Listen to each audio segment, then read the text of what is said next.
What up, chat? Welcome back to the Luke Pressler Strategic Management Podcast. I'm your host, Luke Pressler. Today, we're getting to a huge concept called Porter's 5 Forces. This is one of the most fundamental mindset things to get into on strategic management. And so I said we go ahead and dive right on in. You'll stay with me. All right, so just broadly, let's start off. 5 forces. What are they? Number 1, bargaining power of suppliers. Number 2, the threat of substitutes. Number 3, the bargaining power of buyers. Number 4, the threat of new entrants. And number 5, and that's in the middle of the circle. All of them are pointing in except number 5 in the middle, industry rivalry. Porter's 5 forces are the characteristics of an industry environment that have the greatest impact on the performance of the firm in that industry. The fundamental mistake that students and most other people, not just students here, make when analyzing these forces is that they analyze them from the perspective of an individual firm. For example, they might say the bargaining power of suppliers for PepsiCo is low because PepsiCo has many suppliers.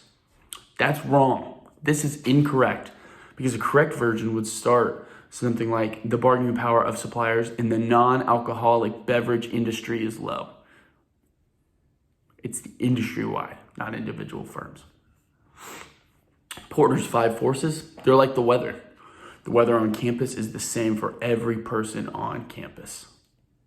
However, different people make different decisions to deal with the weather. Long sleeves versus short sleeves, umbrella versus raincoat, etc., etc.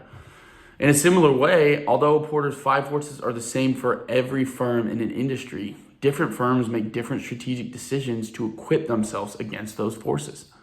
Some firms might source from multiple suppliers to reduce supplier power or sign customers to exclusive long-term contracts to reduce that buyer power.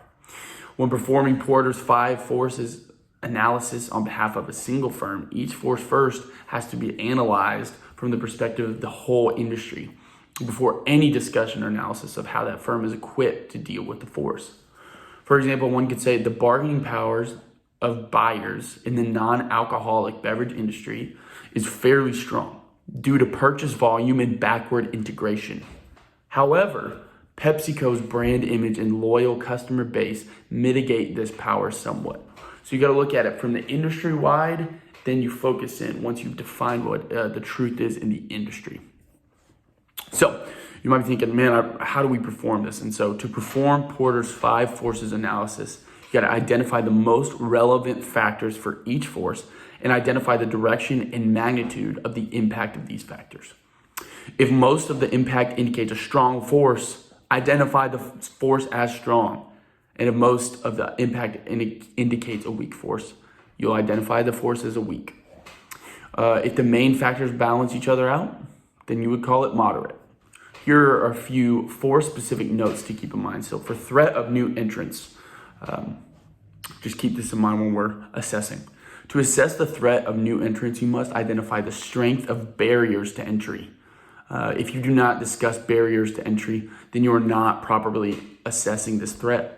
If you do identify the threat of new entrants as low, but there are several recent clear examples of successful entrants, you're probably doing something wrong and you need to go back and reassess. Remember, high barriers to entry mean a low threat of new entrants and vice versa. Now let's move on to supplier bargaining power. In Porter's 5 forces analysis, suppliers are firms that sell inputs to an industry. Suppliers do not sell directly to buyers unless suppliers are forward integrated or buyers are backward integrated. To assess supplier bargaining power, you need to identify the most important suppliers first. Then you can assess questions of the relative number of suppliers versus number of firms in the industry, differentiation among suppliers, forward integration by suppliers, or backward integration by industry firms, etc. Moving on to buyer bargaining power, not supplier. In Porter's 5 forces analysis, buyers are direct customers that buy products or services from an industry. Buyers do not Buy directly from suppliers unless suppliers are forward integrated or buyers are backward integrated. To assess buyer bargaining power, you need to identify the most important buyers first. The first mistake that most analysts make is only looking at consumers. Consumers are very often not the buyers that should be analyzed. For example, think of that PepsiCo, like we talked about earlier, in the non-alcoholic beverage industry. Consumers are not buying directly from non-alcoholic beverage manufacturers. We're not going to the Pepsi store and buying a Pepsi, right? So an analysis that focuses on buyer bargaining power of consumers in this industry would be extremely flawed. The second biggest mistake made in analyzing this force is overemphasis of switching costs. While switching costs are relevant, the relative number of buyers compared to the number of firms in the industry and the volume of purchase by the average buyer are by far the most important factors in determining buyer bargaining power. For example, in many retail industries, there are thousands, maybe even millions of buyers, but each one is only making a relatively small number of purchases each year, which means retail consumers do not have the power. If it was, there's a bunch of buyers, but all of them are buying a bunch, then it would be a different story. Let's move on to the fourth force, the threat of substitutes. So in the analysis of Porter's 5 forces, substitutes refer to products or services sold by firms outside of the industry that customers could choose instead of products or services sold by the industry. Substitutes for the non-alcoholic beverage industry include tap water or alcoholic beverages. For example, not different types of non-alcoholic beverages you would find at a convenience store or supermarket. So if we're doing the analysis and we're looking at threat of substitute, we can't say, well, Coke, because we're doing one of Pepsi. Industry-wise, it cannot be in the same industry. So we'd have to look at maybe something like Budweiser, Bud Light, Coors Light, like those are alcoholic. Or we look at water, like tap water. Keep that in mind.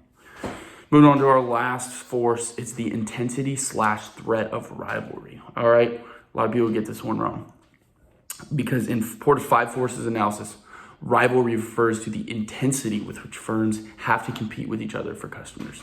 Most students, or people we don't exclude here, make the mistake of claiming that every industry has strong rivalry. That is not true. It's obviously not the case, or it would be pointless to discuss this force at all if it was a constant. You'd just be like, well, everyone has it, right?